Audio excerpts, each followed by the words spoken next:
दोस्तों, यह कहानी संत कबीर के जीवन पर आधारित है। दोस्तों, संत कबीर अंधविश्वास में बिल्कुल भी भरोसा नहीं करते थे और इसीलिए वह समाज में प्रचलित पुरानी बेकार कुप्रथाओं को बिल्कुल नहीं मानते थे।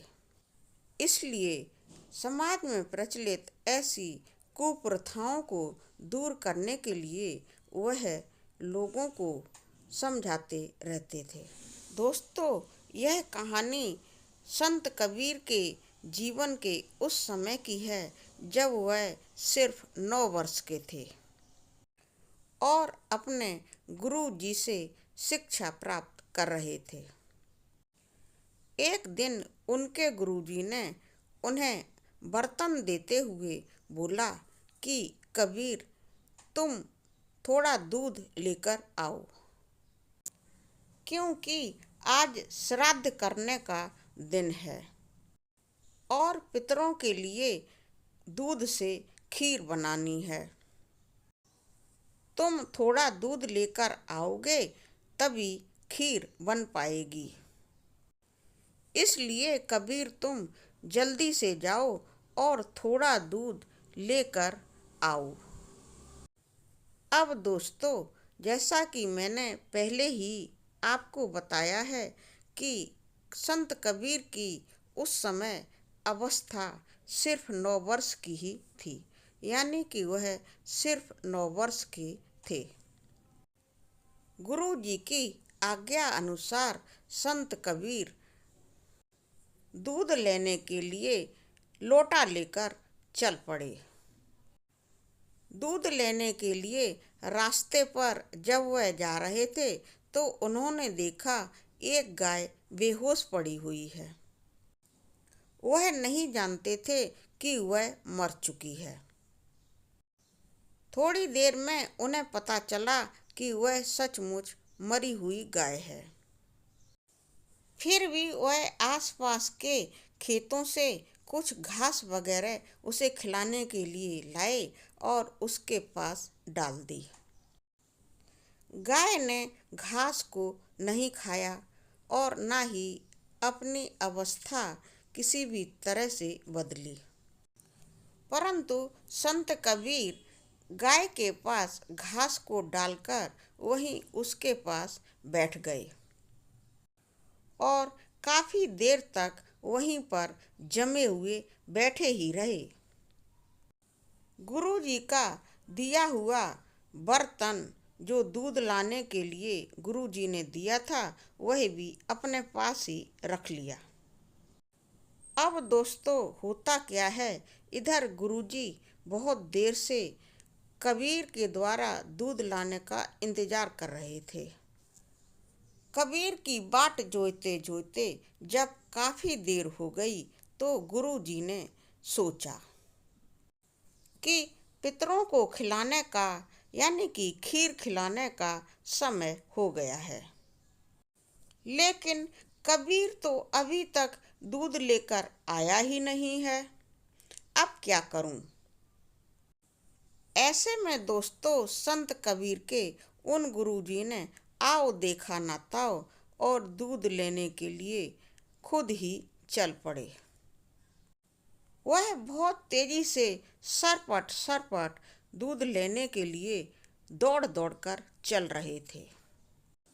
गुरुजी अपने आश्रम से कुछ दूरी पर पहुँचे तो उन्होंने आगे देखा कि वहाँ तो एक गाय बिल्कुल मरी हुई अवस्था में पड़ी है और उन्होंने कबीर दास जी को भी उस मरी हुई गाय के पास बैठा हुआ देखा।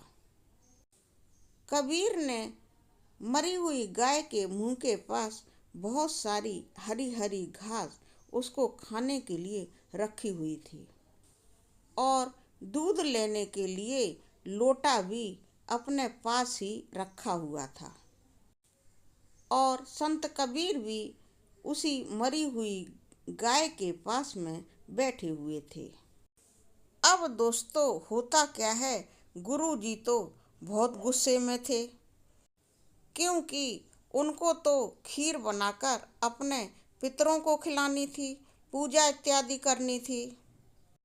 लेकिन कबीर तो दूध लेकर उनको देने के लिए गए ही नहीं थे। उन्हें खीर बनाने के लिए दूध मिल ही नहीं पाया था। इसलिए गुरुजी बहुत गुस्से में गुर्रा गुर्रा करके संत कबीर बालक से बोले, अरे कबीर, तू यहाँ पर क्यों बैठा है? तू अभी तक दूध लेने क्यों नहीं गया? बालक कबीर गुरुजी से बोले, देखो गुरुजी, ये गाय तो घास खा ही नहीं रही है। मैंने इसको बहुत सारी हरी हरी घास लाकर दी है, इसके मुंह के पास भी रखी है। जब यह पूरी घास पेट भर के खा लेगी तभी तो दूध देगी।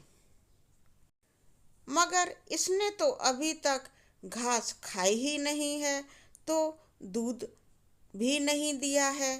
अब मैं आपके पास दूध कैसे लाता? इस पर गुरुजी बहुत गुस्से में कबीर जी से बोले, रे बालक, ये गाय तो मरी हुई पड़ी है, ये घास कैसे खाएगी? अब दोस्तों, होता क्या है कि कबीरदास जी गुरुजी से बोले, गुरुजी, ये गाय तो आज मरी है ना, फिर भी यह घास नहीं खा रही है। मेरा कहने का मतलब सिर्फ इतना है गुरुजी कि जब आज मरी हुई गाय घास नहीं खा सकती है, तो आपके पितर, जो कि आज से 100 साल पहले मर चुके हैं, आपके वो पितर खीर कैसे खाएंगे? संत कबीर की इस संबंध में इतनी समझदारी वाली बात को सुनकर अब उनके गुरु जी को भी उनकी बात अच्छी तरह से समझ में आ गई थी। तो दोस्तों, ऐसे थे हमारे पूजनीय संत कबीरदास जी। ऐसे महापुरुष को मेरा कोटि कोटि नमन। तो दोस्तों, संत कबीर एवं उनके अंधविश्वास के विरोधाभास से भरी हुई यह कहानी यहाँ पर ख़त्म होती है। आशा है आपको अवश्य ही पसंद आई होगी। दोस्तों, वीडियो को लाइक, कमेंट और शेयर अवश्य करें। चैनल को भी सब्सक्राइब करके हमें सपोर्ट करने की कोशिश करें। धन्यवाद।